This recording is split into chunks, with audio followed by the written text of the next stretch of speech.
What happened in Minneapolis seems to be in the eyes of the beholder. This is Now You Know. I'm Rob Snow. Navigating the issues that matter to you. It's Now You Know with Rob Snow on News Radio. No! No! Shame! Shame! Oh my f***ing God! What the f***? What the f***? There's a dueling version of events. Members of the Trump administration are defending the actions of an ICE officer in Minneapolis, while state and local officials call for ICE to leave that city after a 37-year-old woman was shot and killed by an ICE officer. Viral video shows an officer approaching an SUV, stopped in the middle of the road, demanding the driver open the door, grabbing the vehicle's door handle. The vehicle then pulls forward with another ICE officer standing in front of it.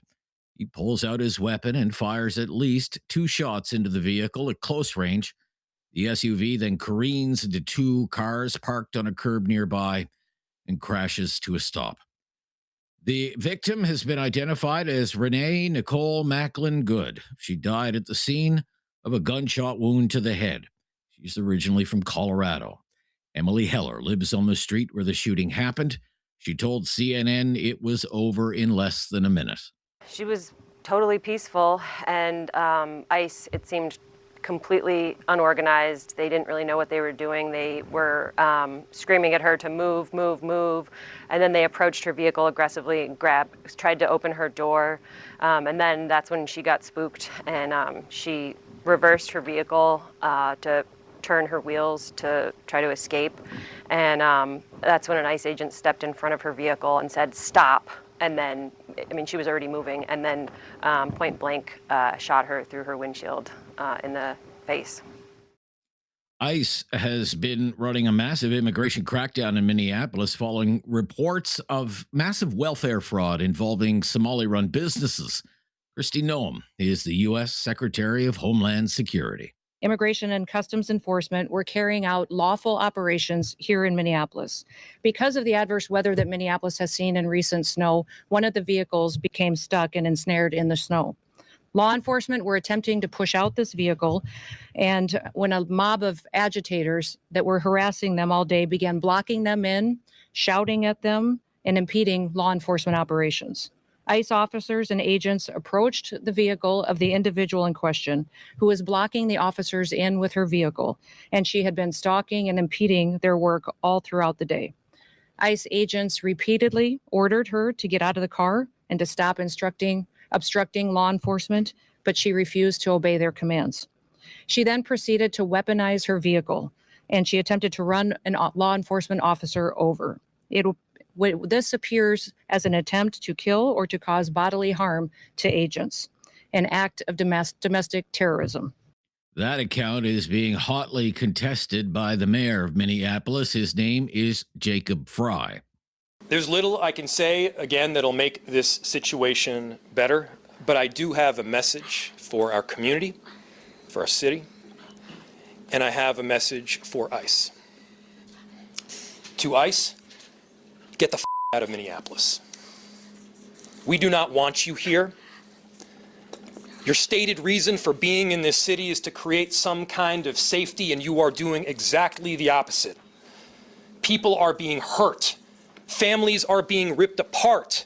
Long-term Minneapolis residents that have contributed so greatly to our city, to our culture, to our economy are being terrorized, and now somebody is dead. That's on you.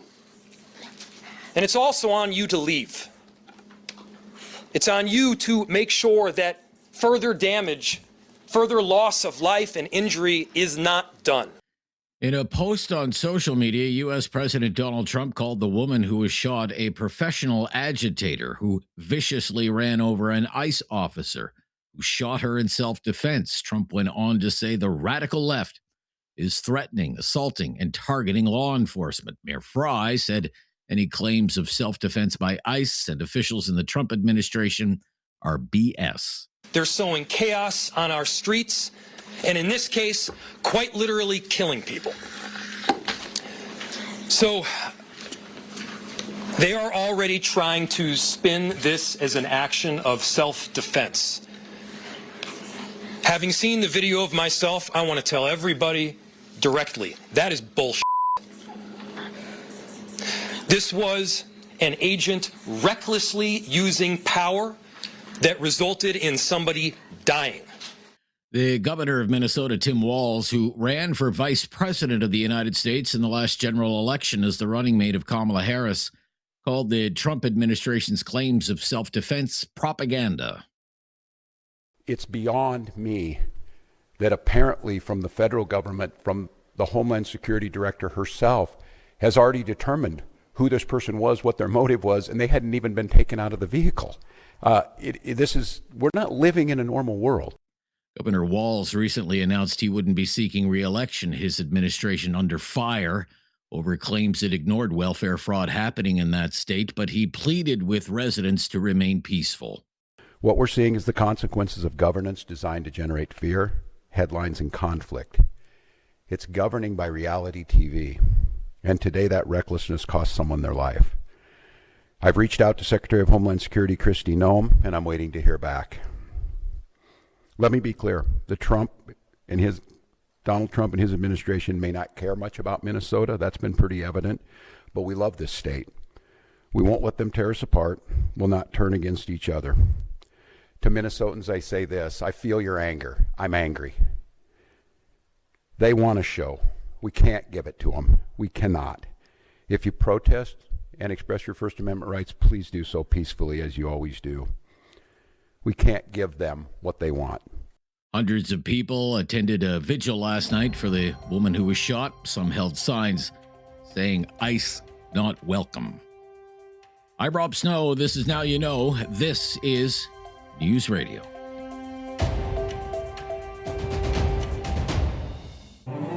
There is no question Rob won't get answered. Now You Know with Rob Snow continues On News Radio. Well, he's my friend on the right side of things.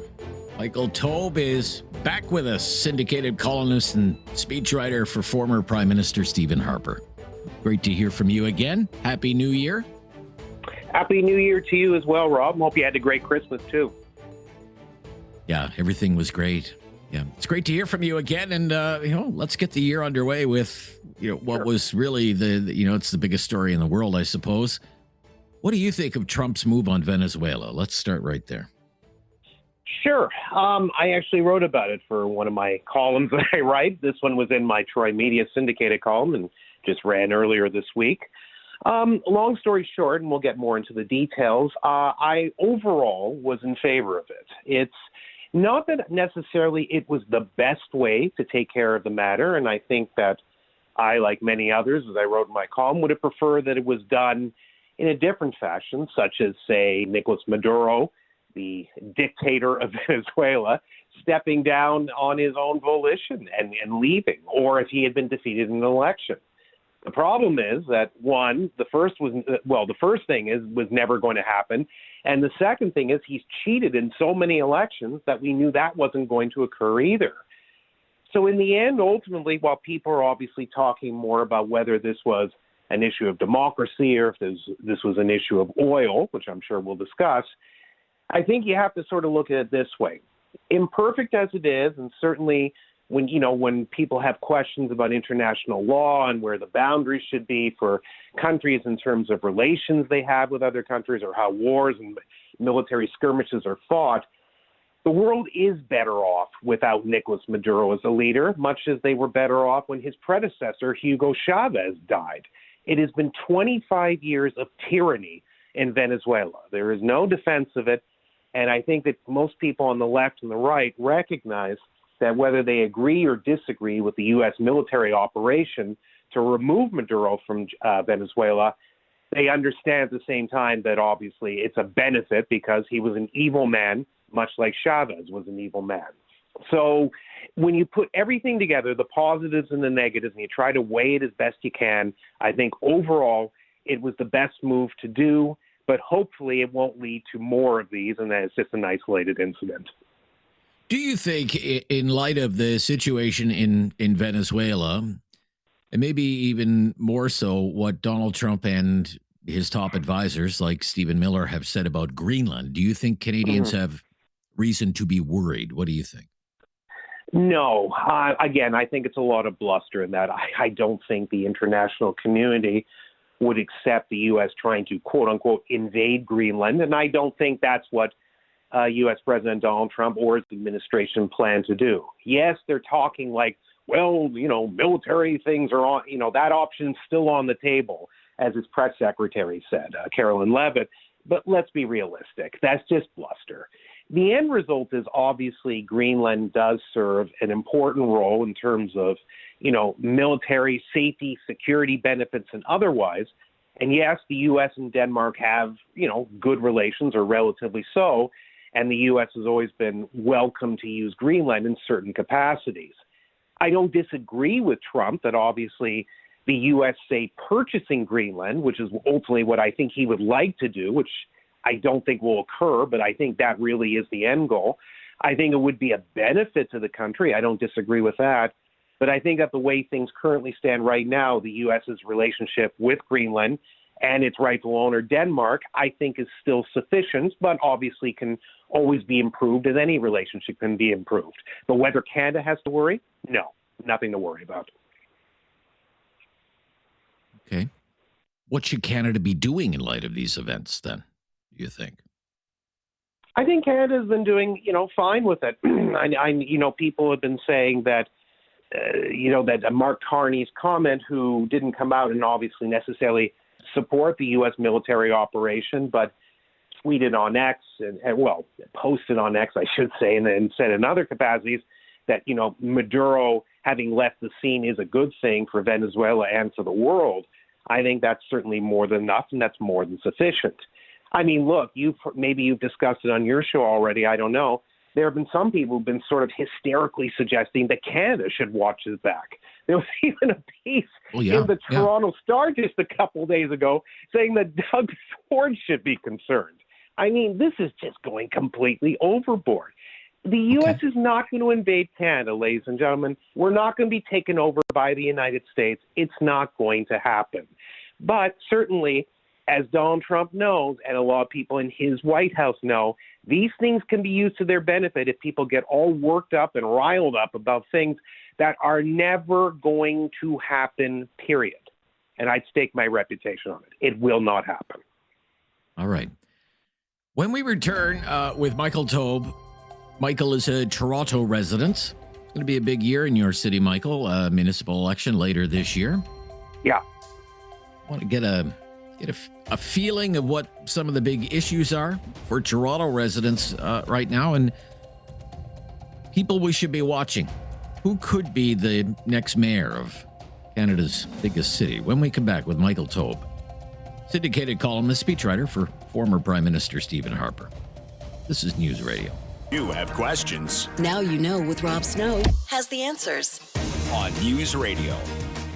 Back with Michael Taube, syndicated columnist, speechwriter for former Prime Minister Stephan Harper.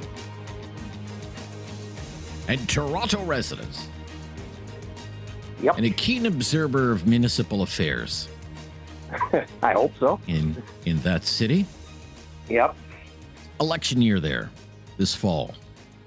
Candidates are declaring already. What are the big issues? If you're a Toronto resident, what's the big issue? Depends where you are in the city, but there are certainly a lot of big issues. The enormous hikes to property tax will certainly be a big issue. The amount that homeowners now pay in the city, and there are plenty. If you have enough homeowners who rally behind your campaign, you can win an election as mayor. There's no doubt of that. That has really frustrated a lot of people. High costs in the city. That affects all the people who aren't necessarily homeowners. That includes renters or people who have some sort of arrangement with a condo where they own it or share it, etc. The high cost of living in the city has made it very difficult for people to either move in here, buy their first home, or do anything. Safety on the streets has become a major issue as well, based on the fact that Olivia Chow, like other political leaders in this country, has done virtually nothing to stop, for example, the protests that have occurred since Hamas attacked Israel. In fact, many of them have really become quite bad. And various other issues that Olivia Chow has done in her reign of error over the past few years, including, a lot, social programs that are unnecessary, wasteful spending on ideas, commentary about gentrification, DEI, all this nonsense. These sorts of things have turned off a lot of Torontonians, among other things, even the Liberal ones too, and that's why this race is pretty wide open. Traffic too, big issue, right, Mike? Oh yeah, traffic's huge. Yeah. I didn't name them all. Traffic. Yeah, traffic's definitely one. I agree for sure. Okay. So let's work from the assumption Olivia Chow is going to seek re-election. Hasn't confirmed that, but who would be some other people to watch? Who wants this job? Well, I mean, again, a lot of people haven't declared yet. They still have time. But, I mean, if you're poking your nose around, the ones to look for would probably be a combination of John Tory, the former mayor of Toronto, who resigned in disgrace after, an affair he had with a much younger staffer. Tory obviously has the name and reputation in the city, if we're going to be nice about it. So he would obviously right off the bat do quite well, and early polling seems to show that on a one-on-one race against Chow, he might be a little bit behind or might be a little bit ahead, depending on which poll you look at. So it would be close at this stage, but as time went along, obviously his name would obviously push him through. Brad Bradford is another possibility, Toronto City Councillor. Politically, it's interesting where I would put him. Probably maybe a sort of a business liberal, a right-leaning liberal, although he has obviously some moderate conservative ideas. He'll probably try to stake the same things or try to stake the same claim that John Tory would do if he opts to run as well. And that's actually one little problem we can discuss before the end, is that if Tory and Bradford both jump in the race at the same time, even though polls show that Tory would have the edge over Bradford running against Chow, the three in there actually does help her. Possible because then you would get a split. You get a split, right? So see, that's the whole thing. When Chow won the last time out, yes, there were 102 candidates on the ballot for that by-election after John Tory resigned, but most of them were not serious. Only a handful were. To beat someone like Olivia Chow, who's not a juggernaut, but obviously has the support of left-leaning and far-left activists in this city, you need to have a smaller field, and that's what they need to do. And in terms of other candidates, a possibility, Anthony Furey, who ran as mayor, mayoral candidate the last time out, will probably try again, I would imagine. Again, good small seat conservative. Hard to win in this city, but I think it's actually admirable. And there will be others. But the big thing is going to be whether John Tory or Brad Bradford ultimately goes against Chow, or they both do. Okay. Yeah, it's going to be an interesting race to watch, that one. For sure. Thank you. Great to hear your voice again. Look forward to your contributions this year, Michael. Michael Taube, syndicated columnist, speechwriter for former Prime Minister Stephan Harper. I'm Rob Snow. This is News Radio.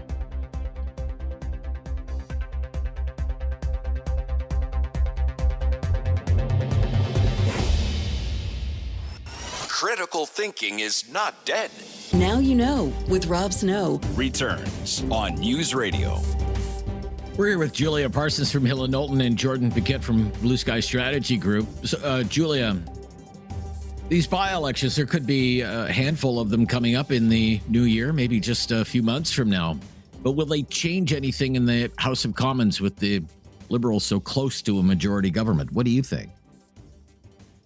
Yeah, well, obviously the situation in the House of Commons is so tight that all eyes, regardless of if it's a safe seat or not, all eyes will be watching by-elections and trying to read from them, what does this mean for the government or for the opposition and the makeup of the House. But I don't see a big shakeup with the ones we've got so far.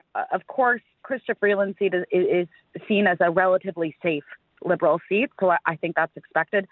Matt Jeanerou's seat, Conservative MP in the Edmonton area, I also see that as safe for the Conservatives, and I'll be watching closely to see, how does discussions about the Carney government's work with the MOU in Alberta, how does that play out in that by-election? But I still think that's safe for the Conservatives as well. But what I'll be watching for, and I think many folks are watching for, is there more to come? And do any of those look like tight ones? Because really right now, we are just in a situation where, only a few seats either way. It'll be certainly something to watch, but the current slate doesn't spell to me a big change. Okay, let's move on. Prime Minister Carney will go to China next week. What do you think the Prime Minister's goals are, Julia, for the visit? Yeah, I mean, one thing that I thought was interesting, the Prime Minister's team's announcement of the travel said that it was the first visit to China by a Canadian Prime Minister since 2017. So obviously that's a significant one. Goals-wise, I'm not sure you'll actually see a significant win or a huge deal announced right away. That's not what I'm expecting. Certainly more so looking to take steps towards diversifying markets and settling some of those issues like canola, which you've already seen Premier Mo out talking about with regards to this trip. So that's what I'll be looking for, is how does he sort of set the path without a big, significant announcement that I don't suspect is imminent to happen. But one thing I would be thinking about, if I was someone advising the Prime Minister today, is how do you communicate what you're doing abroad at home? Certainly, I said it at the outset, there's a lot of travel happening, and travel is important. But the government's going to need to deal with the domestic issues as well and show how, they're using these trips to get wins at home, but also what action are they taking on things like affordability, housing, and whatnot. So while this one is very much so aimed at that sort of diversification of markets piece, some of these outstanding trade issues that we've had, I think we need to also see what are they doing domestically and how are they, messaging these trips to Canadians as well and showing the wins. Yeah, I think that's such a great point. And announceable. It's going to be a 4-day trip. It's going to be all over the news. You need something to announce after a 4-day trip to China, especially if you're the first prime minister to go there in 8 years.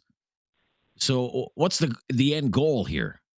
He's got to have something to say at the end of it. I went here. I did this. What do you think, Jordan?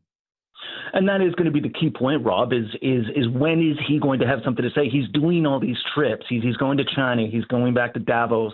What is he going to be able to say after all these things? Obviously, their stated goal is diversification. They want to double non-U.S. exports over the next little bit. And so, look, that I think makes sense in the current trade environment. But when you're looking at China, it's a completely different beast. And they have to be open-minded and clear-eyed when they're going into this issue. I mean, look at the past couple of years with China, with the Michael Kovrig and Michael Spavor. What happens if something like that pops up again? What happens if they get into this election interference issues again that we saw in the last couple of elections? How is Mark Carney going to that can then become a risk for him? How does he then balance those two responsibilities? But getting back to simply the politics of it and the economics, I totally agree with what both of you are saying. He's going to have to show something domestically to the audience and say, like, I'm here in China because I want to help.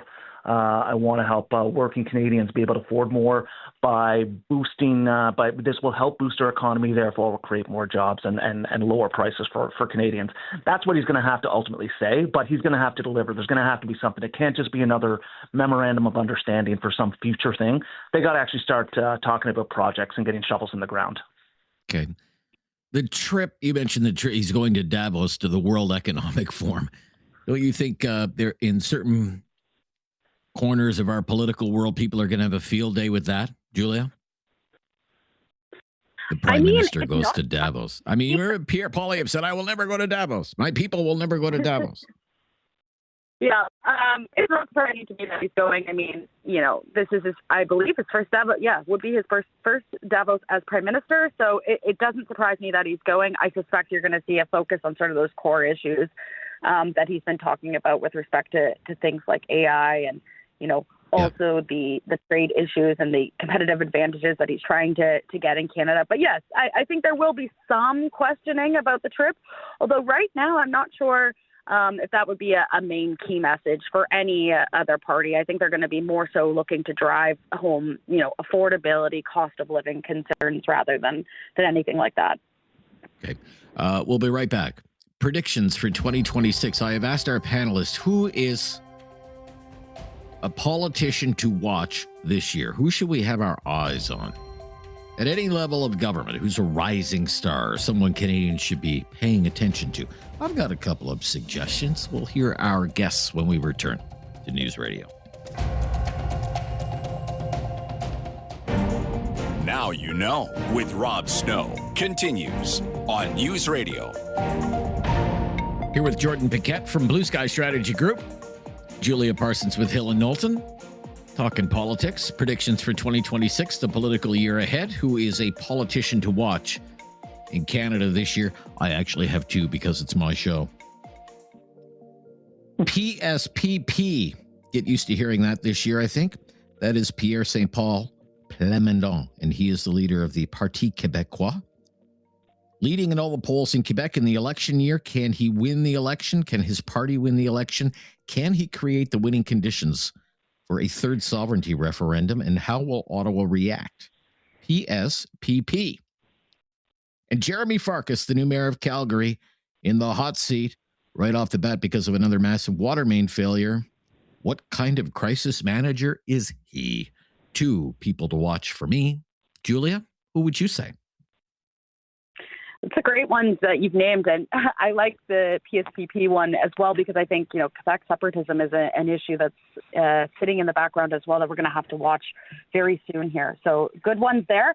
Mine, I'm going to give you two as well, and I'll be brief on them. So Tim Hodgson, the current Energy and Natural Resources Minister, we have to remind ourselves that he's new to being elected, yet his file is front and center, and he clearly has the PM's ear as well. I'm wondering and watching, as he has more time in government, how does he sort of start to take these issues and does he deliver on the results, especially with the geopolitics of today and some of the things that you and I and Jordan have spoken about today, especially with respect to the MOU and getting major projects done. 2026 is going to be a big year for him, so let's see if he can deliver on that. And then I'm going to be maybe a little bit cheeky here and say also an unknown. The unknown floor crosser who could cement a majority. Okay. If there is an unknown floor crosser who cements a majority, everyone's listening and watching to see if that happens. Nobody knows for sure. I mean, we have had an NDP MP come out and say, that they've also been asked to join. So who knows what party.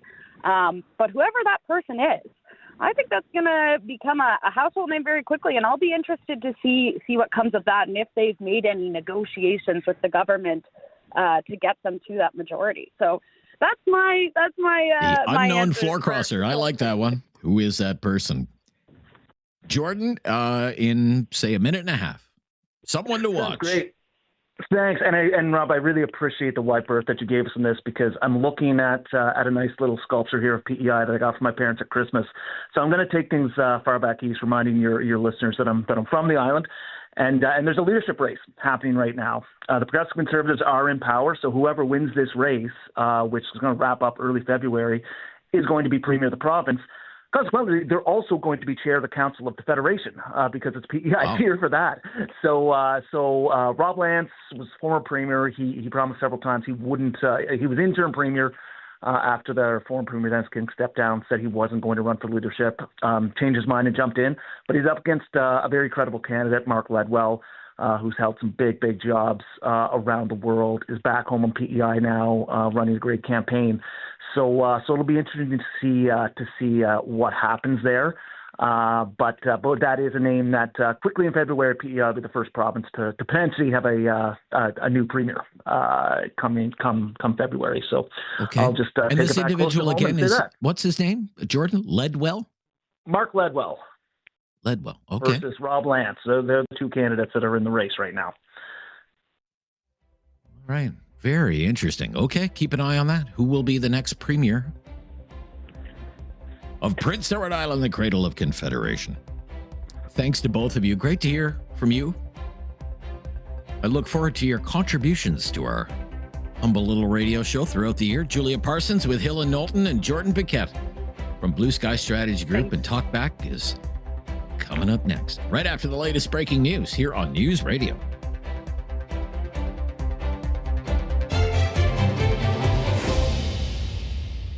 It's time to talk back. On Now You Know with Rob Snow. Call now. And have your say. 1-833-668-2577. Welcome to Talkback. It's 2 hours of debate and discussion on the big issues of the day. And today, a question for you. What is the big issue of the day? What is the biggest issue right now? Want to ask you, our listeners in Halifax, our listeners in Southern Ontario, our listeners in Calgary and the surrounding area, what is the biggest issue right now, in your opinion? In your opinion, what do you think is the biggest issue? I want to ask you this because the new year is barely a week old, and it is coming in hot.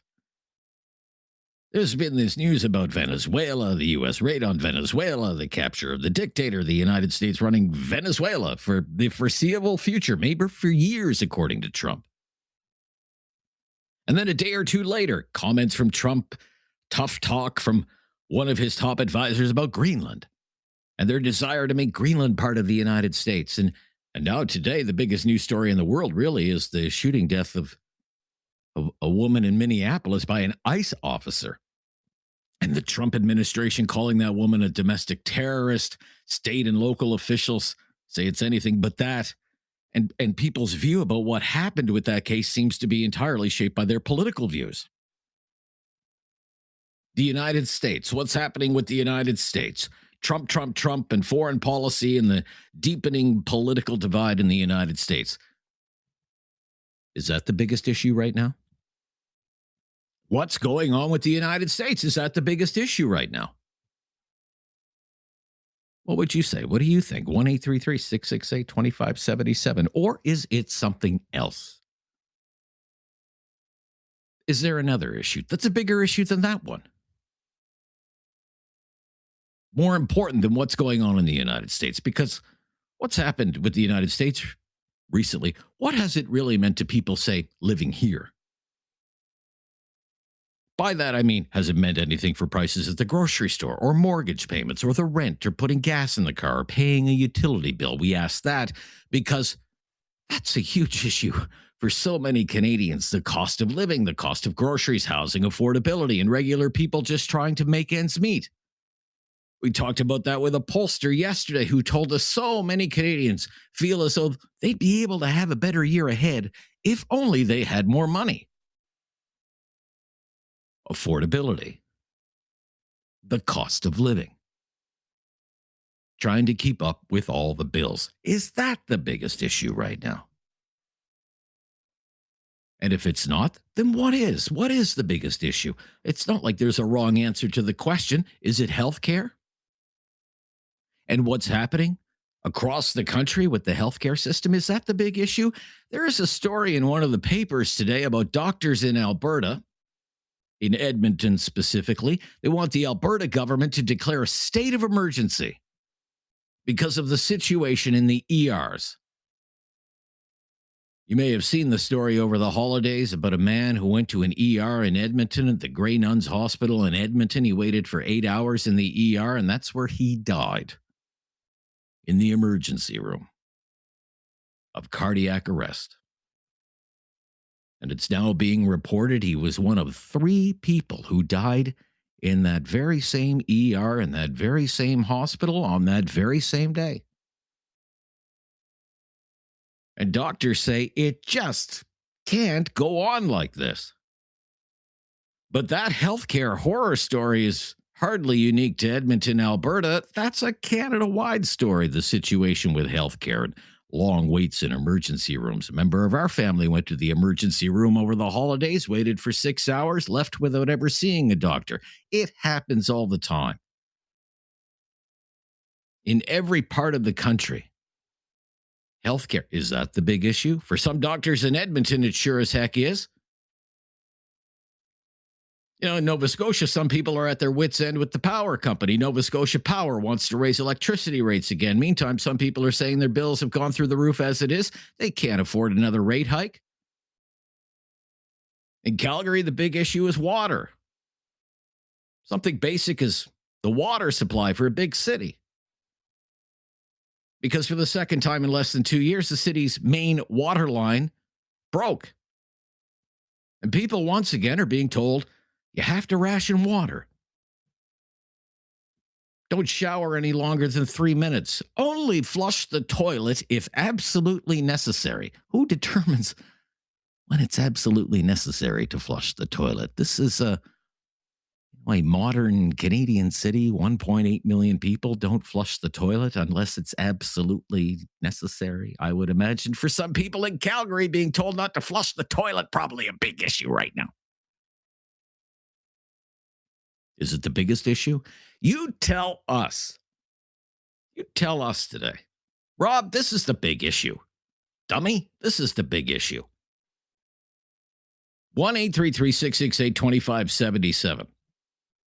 I mean, is it the United States? Everything that's happening there with Donald Trump and his administration, it's all over the news all the time. Or is it something else? Like the cost of living, like trying to pay the bills, or healthcare, or something else entirely. Crime, law and order, public disorder, public safety. Homelessness, people living in homeless encampments in the middle of this cold Canadian winter, immigration, the drug crisis, the opioid crisis, taxes, debt, deficits, national unity. Quebec separatists, Alberta separatists. Hey, let's try and keep the country together. In so much of our news media so far this year, which is only 8 days old, it's all Trump all the time. Maybe that's because that's the biggest issue. But maybe for you, it's not. If it's not, what is? That's what we want to know today. So call us and tell us. It's a brand new year. Welcome to 2026. What's the big issue? 1-833-668-2577 is our call-in line. If you've never called before, just mention that. We will make your call a priority. And tell us, Rob, this is the big issue. I'm Rob Snow. This is Now You Know. It's Talkback on News Radio. Have something on your mind you want everyone to know? Call now. Hello. 1-833-668-2577. It's Talkback on Now You Know with Rob Snow. It's a brand new year. We want to know what's the biggest issue right now. Here in the year 2026, what is it? Is it what's happening in the United States, foreign policy, trade policy, U.S. domestic politics? Because that's all over the news. It's been all over the news since New Year's Day. Or is it something else? Cost of living, the healthcare system, the immigration system, the public education system, the legal system. What is it? You tell us, 1-833-668-2577. And we love to hear from you today. There are 3 lines available. Let's get things going. We'll start in Calgary. Luann. Luann? Well, happy New Year. How are you doing? Happy New Year, Luann. Do not shower for any longer than 3 minutes, okay? And only flush the toilet if absolutely necessary. Well, I'm doing my part. That's good. I'm glad to hear that. I wanted to respond today because I think what's all your examples of what's wrong in the world today, all of the above. However, I think it all comes down to accountability. I feel that the globe itself is lost its accountability. All levels of government love to blame the other level of government. It's apparently no one's ever fault. Not the ones in power because it was the previous guys. Not the ones who were in power before because it's not the current guys. It's really a real accountability farce. It drives me crazy because, if we were accountable to each other, and actually as Canadians and people on the planet, we love to get on social media and say bad things about this person in government or this person who cut me off yesterday or whatever the case may be. But we're no better by being nasty and using crude ways of talking about each other and putting up memes that are just nasty as heck. Why do I want to respect you then if that's the way that you're going to be as well? To me, it's all about accountability. It starts with me, and it can then spread. Mm-hmm. And so I just want to say, I start this year out by not just being mad, but what can I actually do? I can hold myself to a higher regard. And I feel that is the problem, is that people are way too quick to blame, way too quick to jump on any bandwagon they can bloody well find. And, let's go back to the water situation. This situation in Calgary has been going on apparently for 20 years.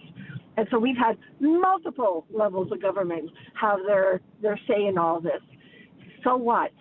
The water's got to get fixed. How about we get focused on that and stop the blame game? Very good. But it sounds as though you're quite concerned about the state of public discourse as well. Yes, I am. I think that you are. All you got to do is look in your social media, and holy cow, you're going to find some nasty stuff. Oh, yes. And probably because I'm on the radio with you, someone will put something on my social media and say, I don't know what I'm talking about. Well, good on you, because okay. I'm only accountable for me, as are you so-and-so.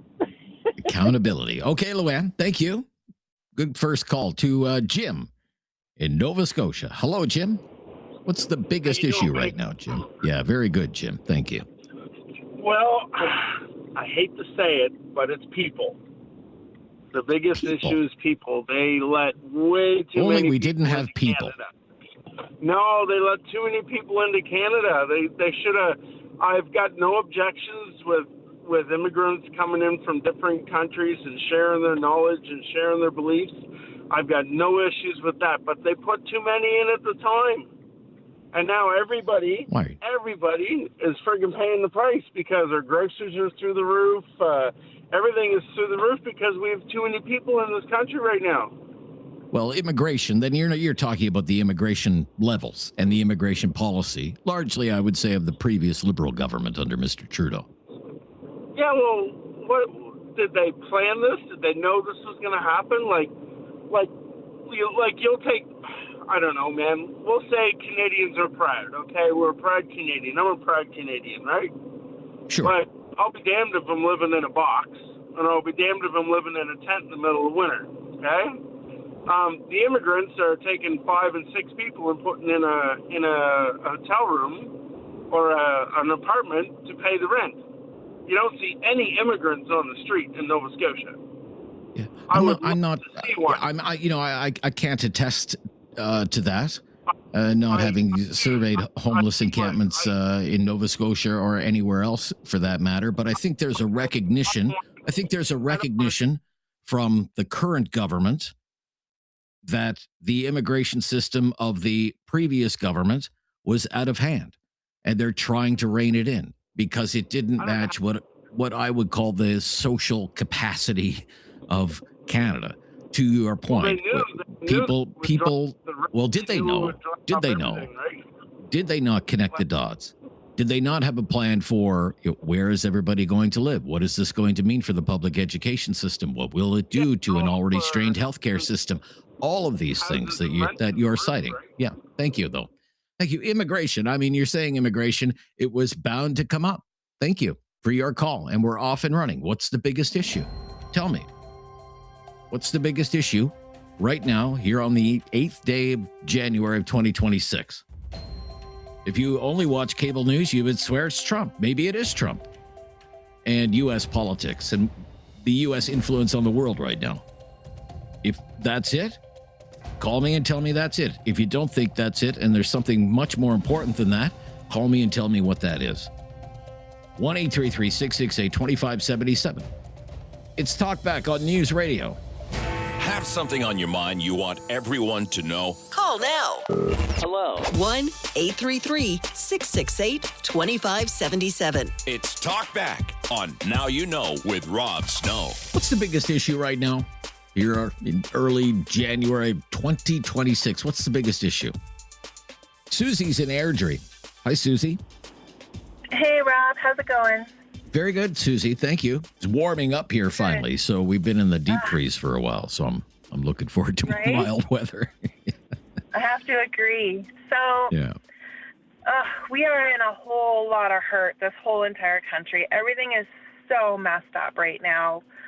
I know somebody, and I'm trying to keep this discreet because it hasn't been put out yet. Is that is in the early stages of their pregnancy, and they've been vomiting blood with extreme stomach pain. They went and sat in our little urgent care center in Airdrie, which, by the way, Airdrie has 90,000 people, and we are still not allowed to have a hospital.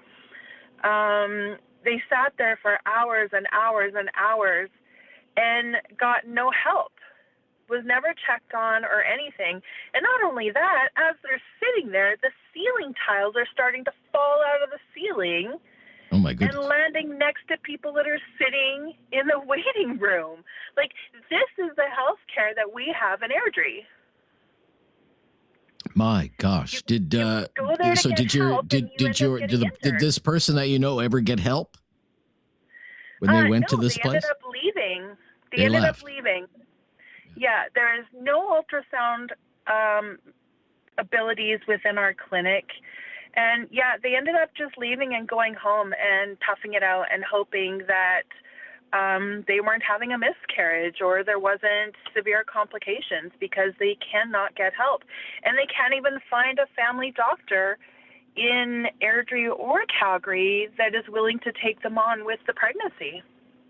My gosh, that's terrible. So healthcare, would you say healthcare then is the biggest issue right now? Oh, honestly, Rob, I don't think I can pick a single thing. Really? I have 7 people currently But that one's living top of in my mind for you, house. though. But that one's top of mind for you. Well, that would be top of mind because of the fact that the person is carrying a human in their body. Right.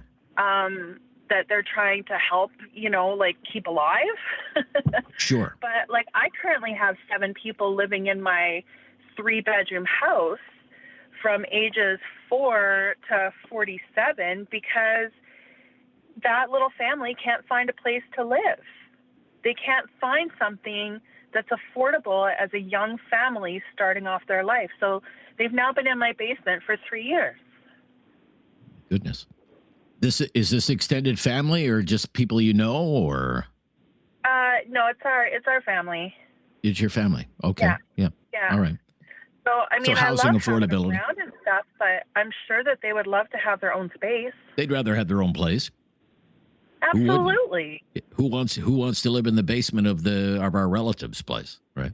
Right. And honestly, I think Luann had it spot on. I mean, people are so entitled right now, and it's all about me. I'm born and raised here in Airdrie, and I will tell you, when I was growing up, it was a beautiful place to live. You looked out for each other. Everybody took care of each other. But now, honestly, I wouldn't walk down my street in the dark. Oh, really? Okay. Yeah. Yeah. Is that because of public safety?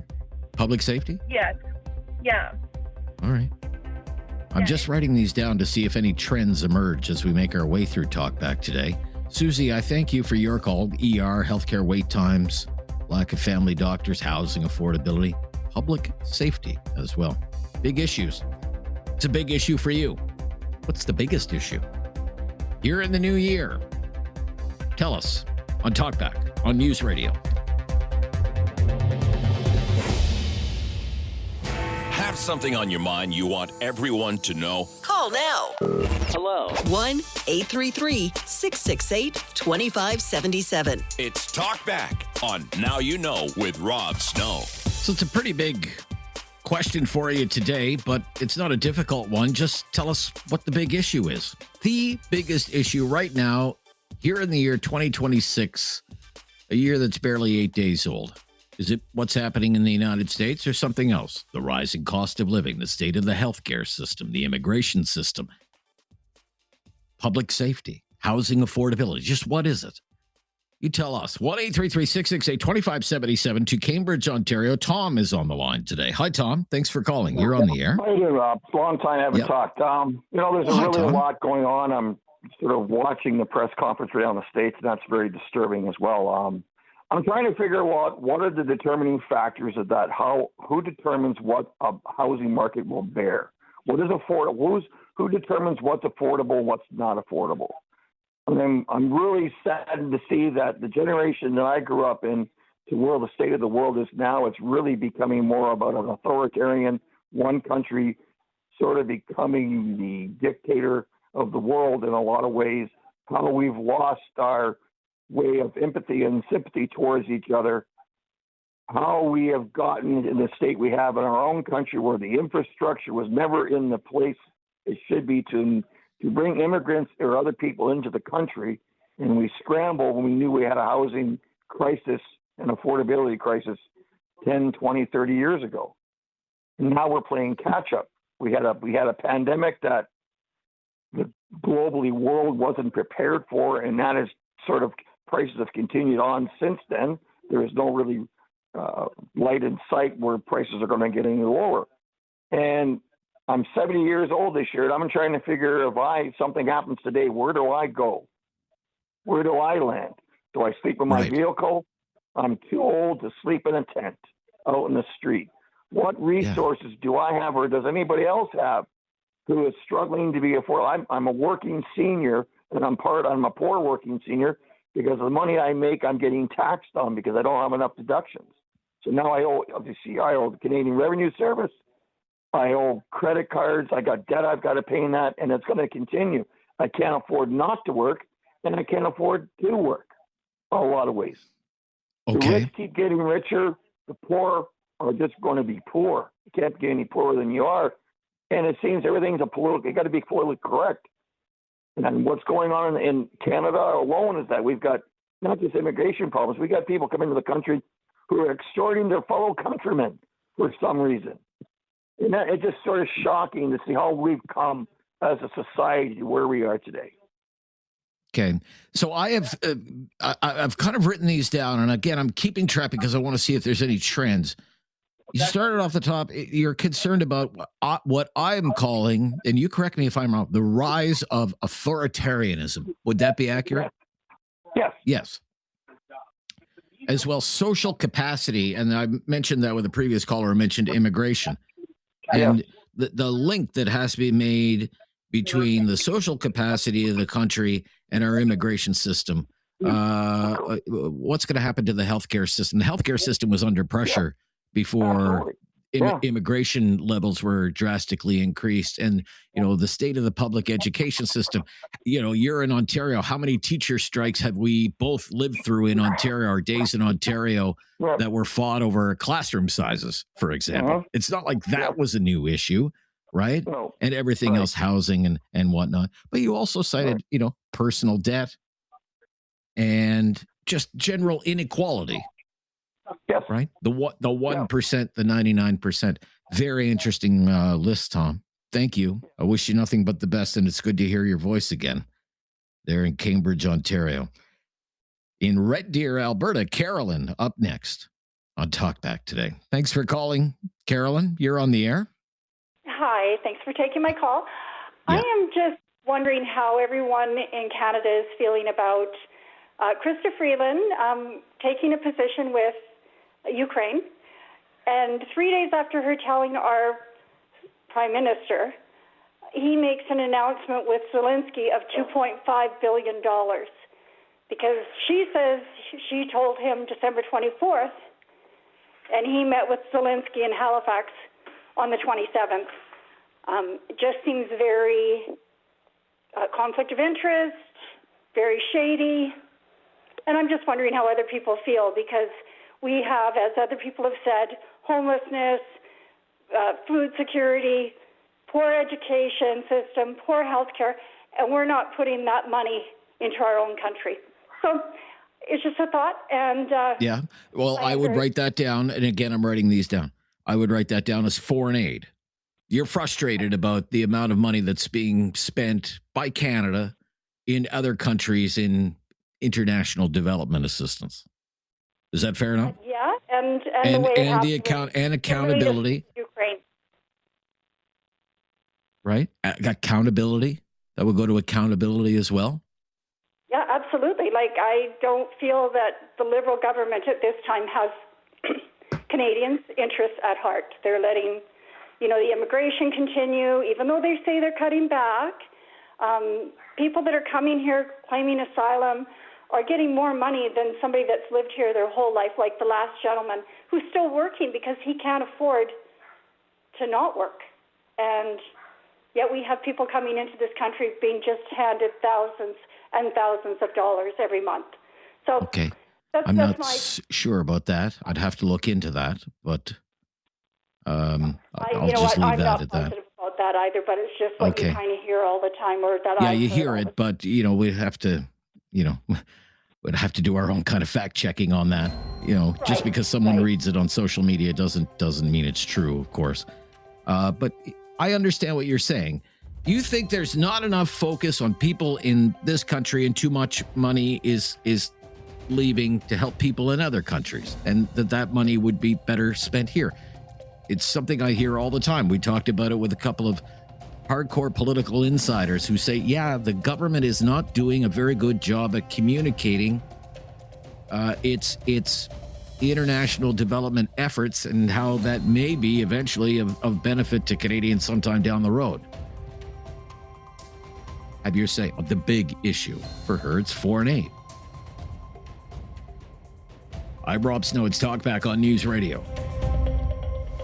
Have something on your mind you want everyone to know? Call now. Hello. 1-833-668-2577. It's Talkback on Now You Know with Rob Snow. Well, it's a brand new year, and we want to know today, what's the biggest issue? We always talk about the big issues on Talkback. What's the biggest issue right now here in the year 2026? What is it, in your opinion? Mike in Dartmouth. Hello, Mike. How you doing today, buddy? I'm very good, Mike. Happy New Year to you. Happy New Year. You know how it's talked about quite frequently today about the young generation coming up and the hopelessness of, good jobs, homes of their own and things like that. I'd like to talk about, you just had a caller there 2 callers ago from maybe Cambridge, was it? Anyway, I'm 67. Tom in Cambridge, yeah. Tom in Cambridge, Ontario, yeah. So I'm 67 and I'm sitting in a truck right now. Luckily, unlike him, I get paid under the table, so that's nice. But I don't want to work, and I'm in a lot of pain when I'm bouncing around in a truck. I find as a senior, I have that same sense of hopelessness that, you know what, it's terrible to have to say, Rob, but I don't love my country anymore. I wouldn't stand today for the changed up national anthem. The Liberals have destroyed Canada, and they've made so many moves that, you know what, Rob, supposedly as a kid I was told, we pay top dollar for the best minds, and I don't see it.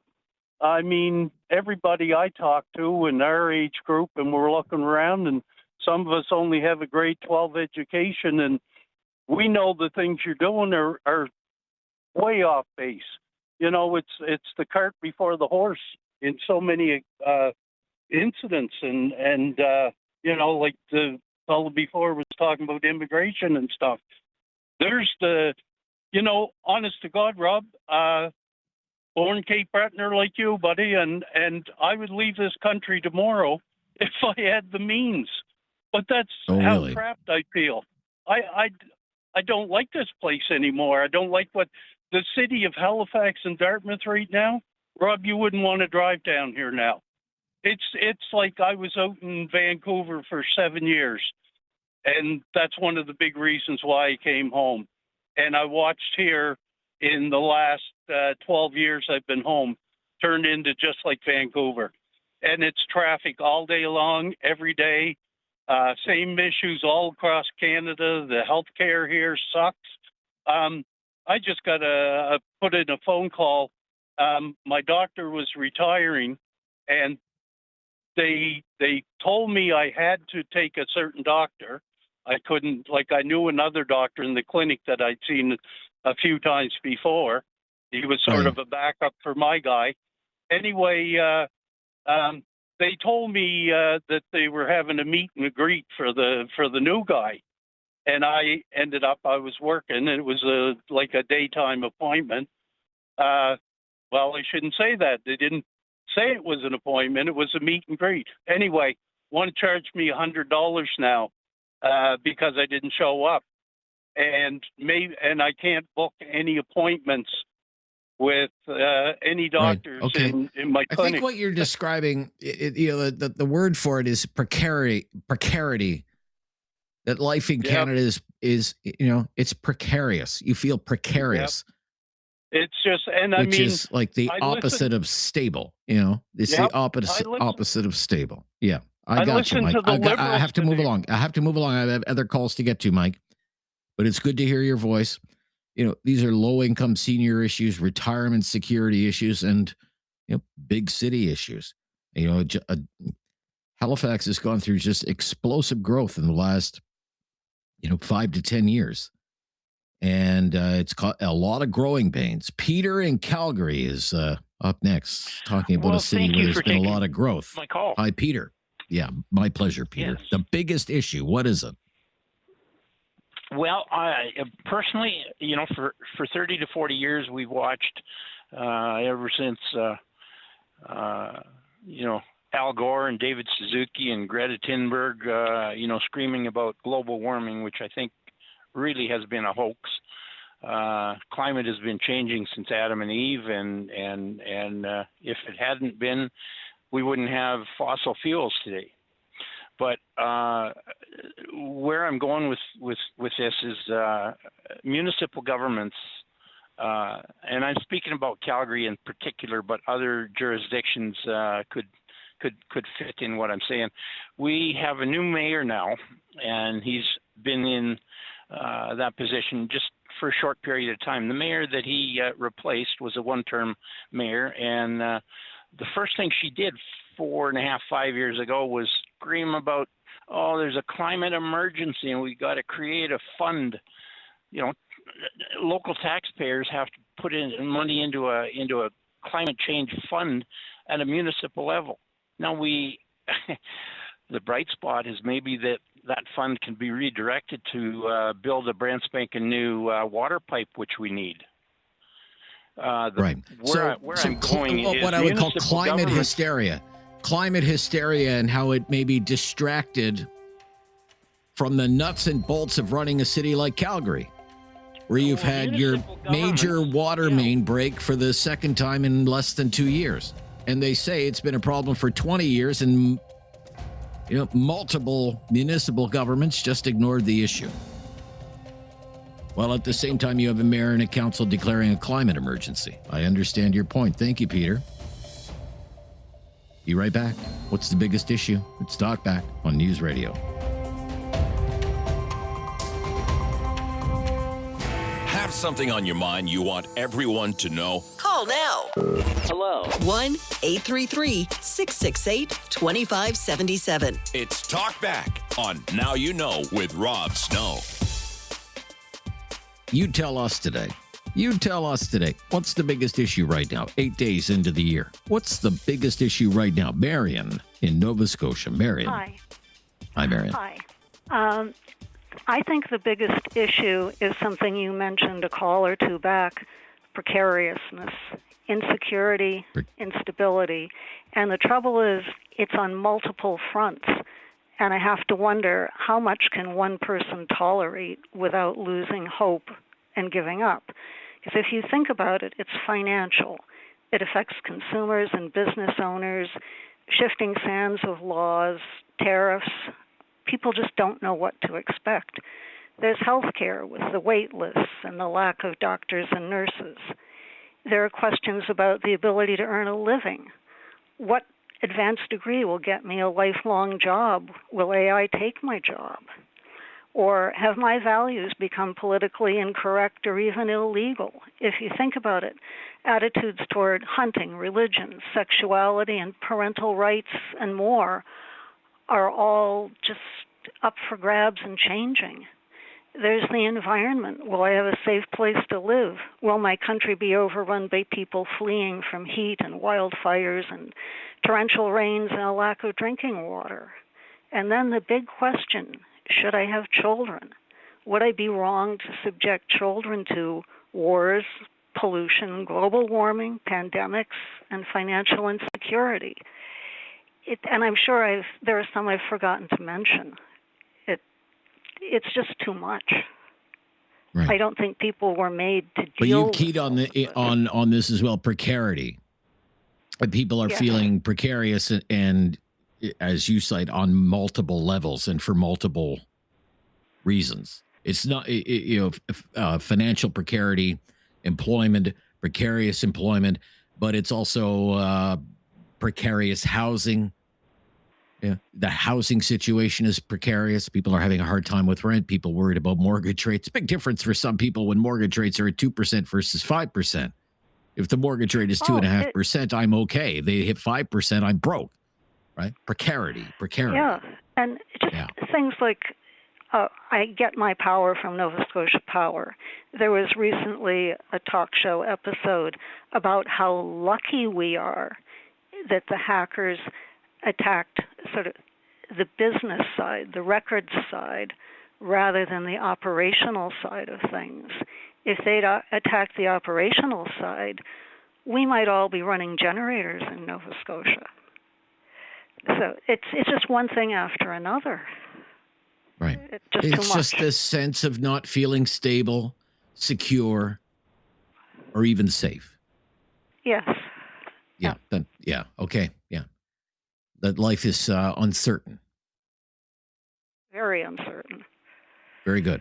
Thank you. We're going to wrap up the first hour. It was a very busy hour. Lots of interesting things. Accountability, decline in public discourse, immigration, healthcare wait times, shortage of family doctors, housing affordability, public safety, if you're feeling unsafe at night, walking around what used to be a safe community. Personal debt, inequality, foreign aid, retirement security, the plight of low-income seniors, climate hysteria while ignoring certain more urgent matters like something simple, you would think, like municipal infrastructure and the water main that supplies 60% of the water to a city of 1.8 million people. They're in precarity. It's time to talk back. On Now You Know with Rob Snow. Call now. And have your say. 1-833-668-2577. Welcome to hour number 2 of Talkback. I'm Rob Snow. It's a brand new year. It's been a hot start to the year news-wise. We want to know what's the biggest issue right now for you here early in the year 2026. What is it? Is it everything that's happening in the United States? Foreign policy, trade policy? The tinderbox that is domestic politics in the United States? Or is it something else? Certainly the news coverage out of the United States is dominating our news coverage. But is it something else, like the cost of living or the state of the healthcare system or the immigration system or the public education system, crime, public safety? What is the biggest issue right now? You tell us today, what's the big issue? We talk about the big issues on Talkback. You tell us what's the big issue. 1-833-668-2577. 4 lines available. We cleared some lines during the news break, but we have lots of time to take your call here in this hour of our program. Is it Calio? Is that how you say that? In Calgary? Yeah, how are you doing, sir? Very good. Thanks for calling. What would you say? Yeah, so just give me 1 minute so that I can express the whole thing. Right now, Canada's biggest problem is, we are getting incompetent politicians for a while. It's I would say 10, 15 years, we're not getting competent politicians. And that's why the people are angry. People are putting a lot of prejudice on immigrants and dislike, hatred in some cases, even xenophobia is rising. The reason I'm saying short-sighted, incompetent politicians are because they're not even comprehending and they're not even looking into the future, what is coming. For example, President Trump is actually clear from the first day, the U.S. comes first and he's only care about the U.S. But our politicians are still not getting up to there. And there are also many other problems. For example, caucustocracy and plutocracy is rising in the world because there's the populism in the world. The people are not wise enough, and that's why they're not choosing the right politicians. They're not getting into it.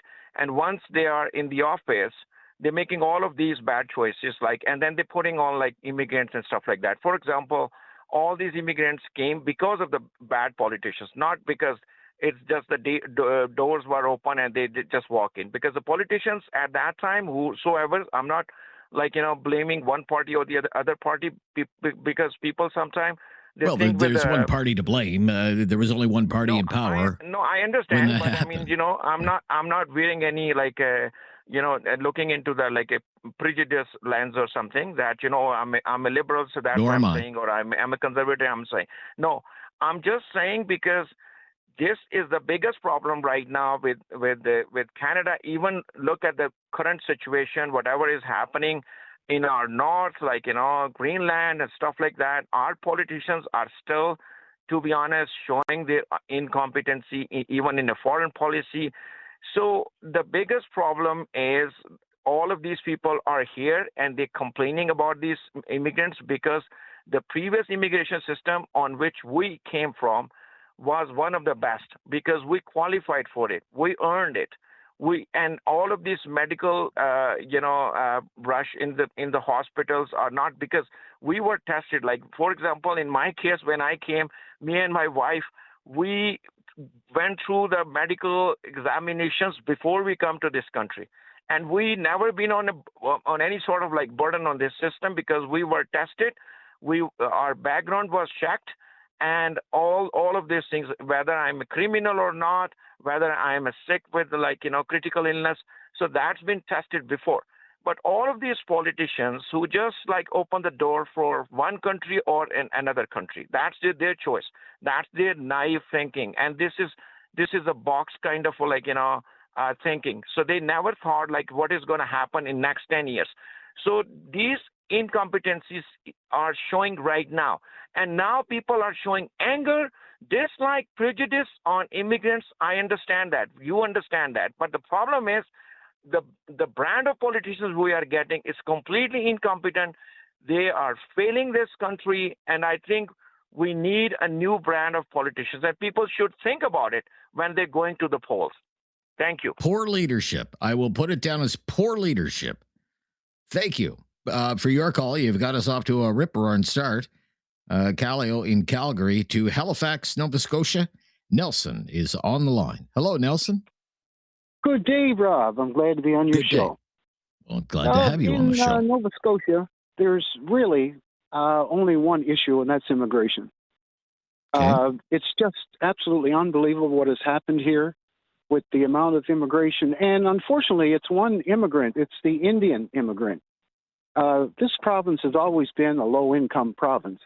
And now, unfortunately, the Indian immigrant has come and has taken most of the low-income jobs. And many Nova Scotians now are basically heading for tents.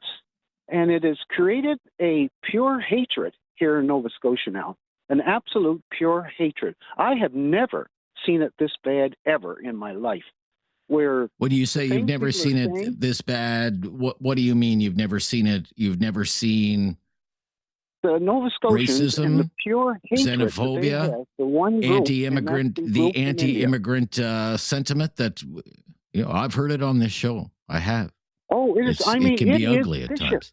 It is vicious. Right now, what it's like in Nova Scotia is if you're walking through a room that's full of gasoline, and when that match is lit, it's just going to be an explosion. It absolutely is. The hatred, and I mean hatred. I don't mean dislike. I mean hatred. And it is at a point now where the main problem is people now see no future. They see zero future. They feel that their lives have been lived here for uselessness because everything's been taken away from them for the Indian immigrant because we have just been overrun by Indian immigrants. And that's what they're seeing right from the very young to the very old. And there's just an absolute pure hatred in this province now. And it's going to explode. Very sad. Everybody's just waiting. That's very sad. It's very sad to hear that. It's very sad to hear that. It's very sad to hear those remarks. I'll have more to say about it when we come back. But there are lines available there, folks. In fact, every single line available on Talkback. Hour number 2 of Talkback here on News Radio. The year is 8 days old. We are asking, what's the biggest issue here in the year 2026? What is it? All over the news, it's Trump, Trump, Trump, Trump, Trump. What is the big issue for Canadians, for Canada? Have your say. Immigration is a hot one today. That was inevitable. What about the cost of living? What about the state of the healthcare system? Or anything else that you think is an urgent matter the government should address? This is News Radio. Have something on your mind you want everyone to know? Call now. Hello. 1-833-668-2577. It's Talkback on Now You Know with Rob Snow. You can't do an open line talk show and ask, what do you think is a big issue in the country or the biggest issue in the country and not expect immigration to come up. That's just a fact of life. Immigration has just emerged as a major issue, I would say, over the last 2 or 3 years. And you see the current government under Prime Minister Carney has, I think, recognized this. It's trying to rein things in. I mean, almost every week last year, there was some kind of announcement about changes and reforms and rules being tightened up about the immigration system. And in fact, there was a report late last year that the population of Canada actually went down. Not by much, 40, 50,000 or so, but the population decreased based solely on the tightening up that's been done on the immigration side of things. But it has to be obvious by now that the Liberals have admitted they ignored that issue for far too long. And I think, to the previous caller's point, they counted on the politeness of Canadians not to question what was happening on the immigration file out of fear of being called anti-immigrant. And as the months and years wore on, however, the issue just became too big to ignore because it became clear to everyone that the immigration policy of the previous Liberal government of Mr. Trudeau was not aligned with this, what I call the social capacity of the country, which was Callio's point from Calgary. Social capacity. What is meant by that? Social capacity. Does society, does our country have the capacity to absorb so many new residents in such a short period of time? It was millions of people in just a few short years. Social capacity. Can you do that and still provide quality public education? Can you do that and still provide healthcare? People need doctors. And housing. People need places to live. Everyone. People who have been here 50, 100 years, generations. People need places to live. Whether they've been here for multi-generations or whether they've been here for 30 days, people need places to live and jobs. People need jobs. It's almost as though all of this was just an afterthought to the previous Liberal government, and they didn't give it a second thought. Where will children go to school? What will this mean for an overburdened healthcare system? What will this mean to an already expensive housing market or the labor market, particularly the unskilled labor market and the youth labor market, which was a major story last summer, you will recall. It just never seemed to occur to the previous government, or they just didn't care, that immigration may connect to all of these other issues and that Canadians would get frustrated and that frustration, to the previous caller's point, would turn ugly. And that is the real shame. And that is one of the lasting legacies of the Trudeau government. And it's nothing any of them should be proud of. Because for decades in this country, there was a consensus on immigration under Liberal governments and under Conservative governments.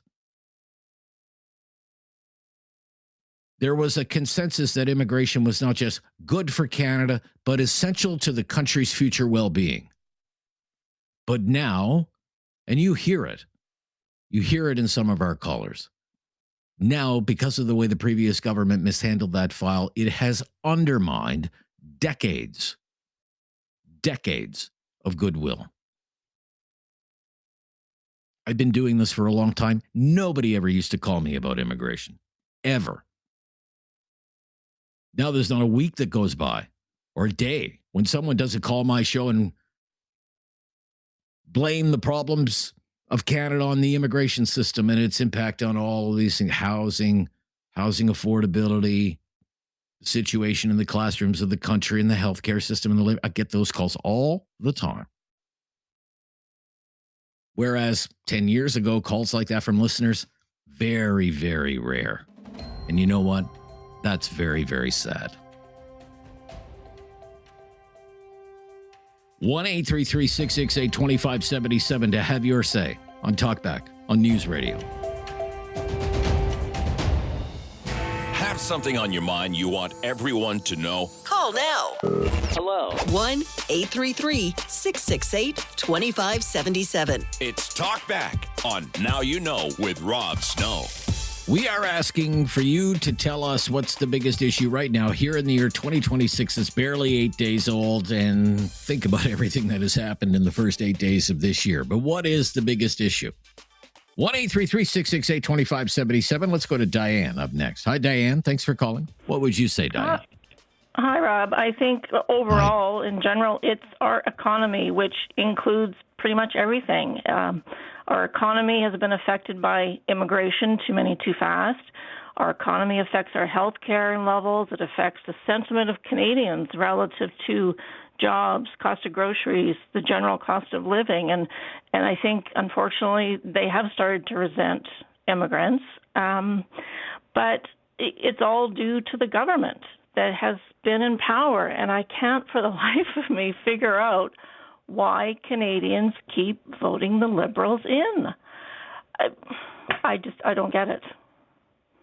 Well, I mean, you can also turn that around and ask, what is it about the Conservative Party that it can't get elected? I mean, let's think about this. All of these issues that have come up, immigration has been a popular one, but far from the only one. The state of health care, the personal finances of people, one of the callers mentioned a word I brought up, precarity, just this general feeling of not being stable in, our economic circumstances, whether that's our personal finances or our employment situation or our housing situation. I mean, if this is really the state of things and it's really this bad in this country, then that should be an all-you-can-eat buffet for an opposition party. An opposition party should be able to convince enough Canadians we are a capable, credible government in waiting. So you have to ask, in addition to asking yourself, why do Canadians keep electing the Liberals, you also have to say, why can't the Conservatives make a convincing case that they're a credible government in waiting? Well, I think they did make a convincing case in the last election, and I truly believe that the only reason that the Liberals won in the last election was because of a very short period of time where the whole Trump scenario rolled in and everybody panicked and felt that for whatever reason, Carney could deal with Trump better. When we shouldn't have been concerned about that at all. We should have been concerned about our own country, not how our leader could or could not deal with another politician. I truly believe that's the only reason the Liberals won the last election. The Conservatives were well on their way. Right. Well, in fact, for the better part of 2 years, the polls would bear that out. I mean, there was a time that the Conservatives were polling at 45%, but they were also, on the other side was a deeply unpopular prime minister who had been in office for 10 years. Deeply unliked for good reason. Right. But you think the biggest issue, to get back to this, the biggest issue is the state of the economy, generally speaking, the state of the economy? Yes, I do. And I say that in general, well, not generally, but it involves the economy takes into consideration every aspect of our lives, from the cost of our groceries to whether our health care is being taken care of or not. It relates to whether jobs people have good jobs or all not, whether ages. people feel secure, Absolutely. everything. Yeah, certainly. 100%. Yeah. Yeah, the health of the economy, the state of the economy. Very good. Thank you. Going to stop here, take a quick break, bring you up to date on all the latest breaking news. There's a lot happening all across Canada and all over the world, as a matter of fact. So we'll bring you right up to date and then get right back to your calls. 8 days into January of 2026, a lot has happened. We are asking, because we always talk about the big issues on Talkback, what's the big issue for you? What is the biggest issue right now? This is News Radio. Have something on your mind you want everyone to know? Call now. Hello. 1-833-668-2577. It's Talkback on Now You Know with Rob Snow. We are asking 8 days into the new year, what is the biggest issue right now, here in the year 2026? Is it Trump? Is it the United States? Is it the cost of living? Is it the state of the healthcare system? What is it? What is it? Let's go to Rob up next. Hi, Rob. You're on Talkback. Hi. Hi. Yes. What my is it? issue is, well, it's really the cost of living and how it's really calculated. Just for instance, I just went to Costco, got a prescription refilled. The government of Alberta, for seniors, which I am, was $25 max. They are putting that up $1 a month until it hits $35. It'll be $35 per prescription, the max for a prescription, in April of 2026. So with the cost of living, to me, they don't take into fact actually cost of living. Like when you go to the city, they put all their fees up for garbage, recycling, composting, pools, you name it. Everything has gone up. But that isn't in the cost of living. What they do is they have their 100 items. They take a percentage of each one of those items, and they come up with the cost of living, they say. Now, they can play with those numbers. So airfares go down. Okay, but airfares to me are a choice. You don't need it for me to live in my house day to day. This is a choice. So why is it in the cost of living? They should have a real CDC. Whereas your prescriptions is something you need to live, right? Yeah. Day to day sort of thing. They take so many things that are discretionary to a certain extent, but they don't put in how much is it going to cost me on my garbage fees. They're going up a couple of bucks. Well, a couple of bucks here or there, it amounts to a senior that's on a fixed income. So that's the thing, is the cost of living to me isn't really living day to day, because they don't consider a lot of things. Your utilities, like my gas was 3 cents a kilowatt now, or I can't even pronounce it right now. Gigajoule. Yeah. Okay. And now it's 9 cents. And that's taken place in the last 6 years. So that's quite an increase. My pension sure in the hell hasn't gone up that much. And everything else, my income hasn't gone up that much. But these are things that aren't in that cost of living. So that's what I'm saying. So when Statistics Canada comes out later this month, and I don't know what the inflation rate is going to be, but let's say it says, the inflation rate is whatever it is, 2.5% or whatever it is. Yeah. You don't think that's an accurate reflection of the true increases in the cost of living? Yeah, to live day to day. Because the basket that they're using to measure that is not reflective of what it takes to live day to day in the country. Yeah. For someone like you. Yeah, okay. That's interesting. Very good. Thank you for your call, Rob. Moving along. Jenna up next in Calgary today. Jenna. Hi, Rob. Happy New Year to you. Thank you for your call. What's the biggest issue right now, Jenna?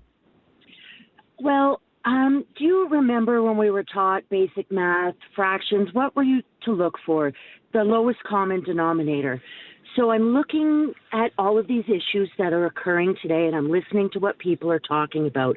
And I'm trying to look beyond it to see what that common denominator is.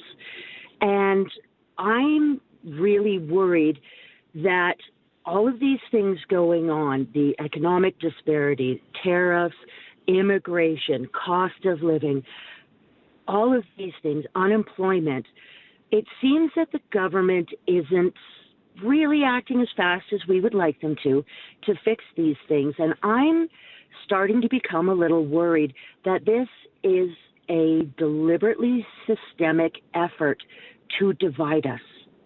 It started with the isolation during the COVID shutdown, where people here in Calgary, they were playing radio ads encouraging you to rat out your neighbors for having people outside of their household over for money. It's an effort, I'm worried, to divide us, and it has us all at each other's throats. Okay. Everybody's pointing fingers at everybody else because together we are strong, but divided we are weak and we are scared, and we are far more easily persuaded to forget the fact that government works for us and not the other way around. So you're worried about this lack of social cohesion, division in the country, but you're taking it a step beyond, and you're indicating that there may be some vast conspiracy at work, that this is a deliberate effort by the government. I'm just because I don't trust the government. I don't trust the government to organize a one-car parade, let alone pull off the kind of conspiracy that you're talking about. Right. And I'm just. It seems to me that it's a possibility. I'm not saying it's likely, but it's plausible. It is remotely possible. I just see us being driven as a nation further and further apart. And I just want to get back to our Canada, who was renowned worldwide for being friendly and helpful and caring. I really hope that things come to a point where we can try and get back and remember that we're all in this together. We can't turn on each other. This division or lack of social cohesion and your calls for a more, say, united, tolerant Canada. Great. Don't you think, say, social media has played a role in that, and people being in echo chambers? Do you think that has played a role? Don't you think? Oh my goodness, yes. With social media, everybody's got a pulpit, everybody's got a soapbox, and where it seems so many people are too worried about hearing their own voice, and we're not listening to each other anymore. Okay, thank you. Yeah, that's it. Very interesting, Jenna. Thank you. Be right back. What's the big issue right now? It's an interesting one. Division, intolerance. A more united, more tolerant Canada. This is News Radio.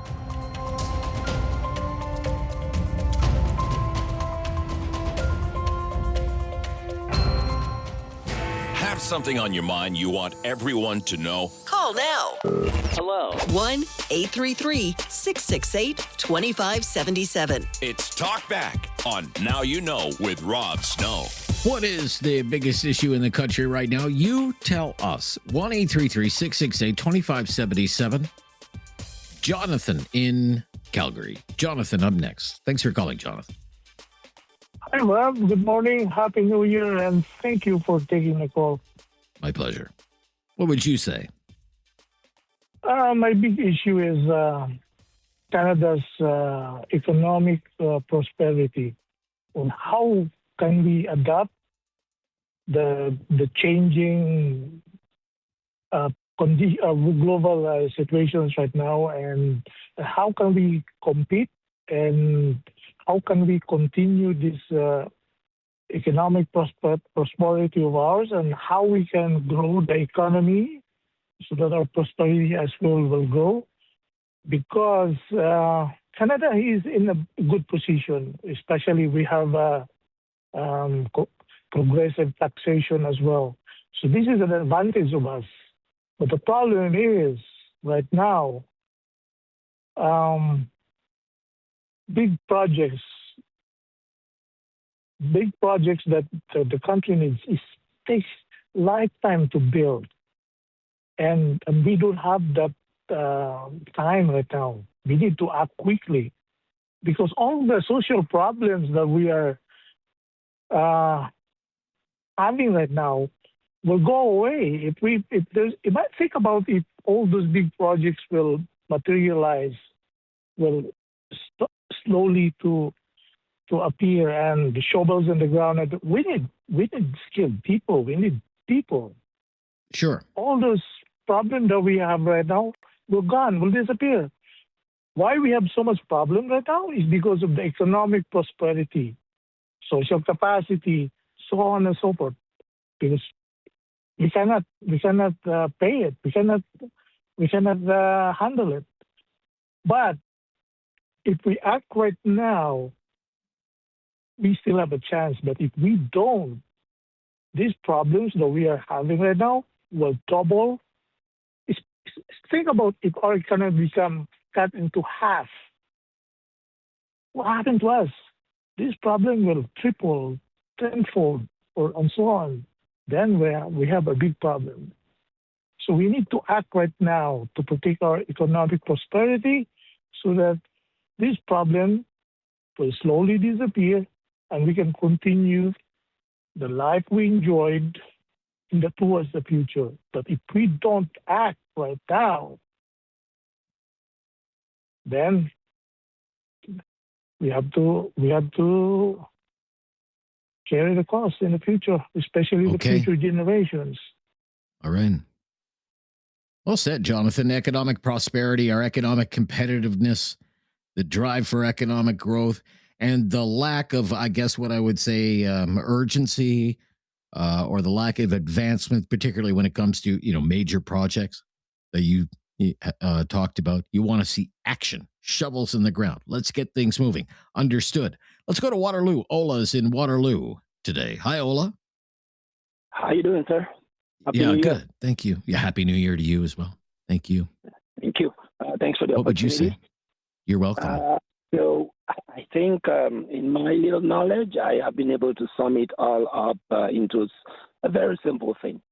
And this applies to the local problems in Canada and then probably every other place in the world. I think the problem is that there is a lack of accountability. And I will explain. So we, as a people, put our wealth, our sovereign and everything in politicians. And we give them that much responsibility, right? And at the end of it, we don't hold them accountable for all the actions of what they do. You have a small business, no matter how small it is, you put people in charge, they mess up maybe your money or whatever, your business. There are actions, there are sanctions that, for small businesses. And here we are as a nation, as a world, we put people, everything we have in the hands of people. And at the end of it, they do whatever they like and there's no consequence. I mean, look at what Trudeau is enjoying himself now. After 9 years, of virtually ruining the Commonwealth of Canada, right? I'm sorry, my English may not be the best, but the point I'm trying to make is that if there is no consequence for the politicians, right, the guys that we're giving all our resources to, we will not have accountability. If someone can mess up on all grounds over 9 years like that, and he drops the power today and is going about just enjoying himself, doing all what he wants, we will continue to have mess ups in our system. The same thing that happened to Trump. His first term, he came into power, he did all sort of things. At the end of the day, no accountability. That's why he could come back and still come and continue and worsen things. So we need a democracy. We, the people, need our democracy. We need to imbibe accountability to the politicians. Until that is done, here in Canada and everywhere in the world, things will always go wrong. Thank you, Rob. Thank you. Ola in Waterloo. Lack of accountability, not holding our politicians to account for the decisions they make. What would you say? Still time to fit you in. One or two more calls probably at 1-833-668-2577. What's the biggest issue right now? You tell us. This is News Radio. something on your mind you want everyone to know? Call now. Hello. 1-833-668-2577. It's Talkback on Now You Know with Rob Snow. Let's go to Kevin in Airdrie today. Ask him what he thinks the big issue is. What's the big issue? Kevin, hi there. Thanks. Hi, how are you doing? Thanks. Yeah, for very taking good, my call, Kevin. Rob.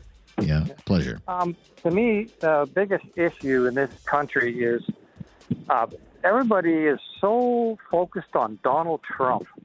And I get it. Like I don't know. I used to be a big fan. If I was in the States at the time he got elected, I probably would have voted for the guy. But the guy is, I don't know, he's just going off. He's going the wrong way, doing some crazy stuff. But I wish people were a little bit more focused on what's going on in this country, or more specifically, what's not happening in this country. We had 9 years of Trudeau, like the worst prime minister we've ever had in our life. He added more debt to this country than all the other prime ministers put together. And nobody seems to care. And I can't fathom how that's not an issue. And now we got a new guy. The new guy is going to probably, do you remember when we used to get upset? Holy cow. Chrétien just added $20 billion to the deficit. Mark Carney's going to add people just, it's something, it's interesting that you touched on that. There was a time when people were concerned about debt deficits, certainly in the mid-90s with Chrétien and Martin, that was a big issue, debt deficits, those sorts of things.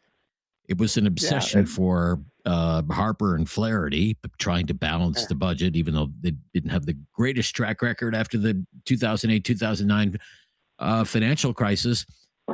But now there just doesn't in the general public seem to be much concern about, say, the fiscal situation of the country.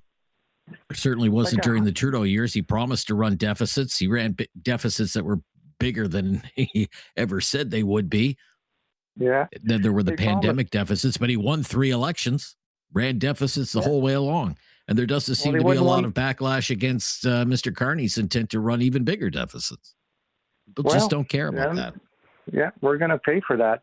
It's going to come back to haunt you, I promise you. What are you going to do when you run your house like that? How long would it take before your bank would say, sorry, we're going to take your house away, we're going to take your car away? It's not sustainable. You cannot function like that. It doesn't work in my life, it doesn't work in your life, it doesn't work in anybody's life, and nobody seems to care. Okay, thank you. Let's try and fit one more in. Too much focus on Trump, not enough focus on our own domestic issues, especially fiscal issues. Omar is going to get the last word today. Hi, Omar. Hi, Omar. Omar, are you with me? No, I guess that means I'm going to get the last word today. Oh, yeah. Oh, there you are, Omar. Yeah, you have to make it quick, though, Omar. Go ahead. Yeah, I'll try to make it quick. I know we're running out of time, so I'm going to start off with Trump. Just a few days ago, I know Trump tweeted about Iran saying to kill any protesters. America is low. So they just killed a civilian, so now who should go after?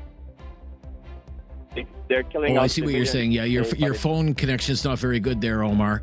But that's an interesting point that you raised, because Trump did tweet, and warned Iran, don't be shooting protesters. And now, of course, look at what has happened in Minneapolis. Interesting.